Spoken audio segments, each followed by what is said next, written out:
ભારતનું એક એવું મંદિર કે જ્યાં પૂજારીઓને ચૂકવવામાં આવે છે 82,000 સુધીનો પગાર। જી હા, હું વાત કરી રહ્યો છું ભારતના સૌથી ધનિક એવા તિરુપતિ બાલાજી મંદિરની। એક અહેવાલ અનુસાર અહીંના મુખ્ય પૂજારીને 82,000 રૂપિયા પગાર ચૂકવવામાં આવે છે।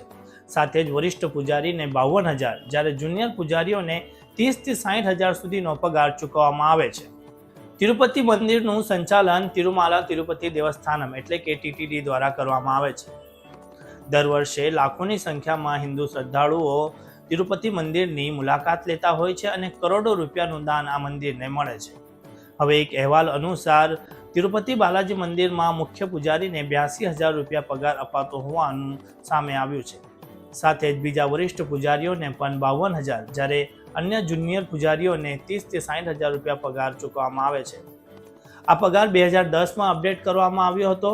2010 પહેલા મુખ્ય પૂજારીને 55,000, જ્યારે જુનિયર પૂજારીઓ અને વરિષ્ઠ પૂજારીઓને 30 થી 35,000 સુધીનો પગાર ચૂકવવામાં આવતો હતો।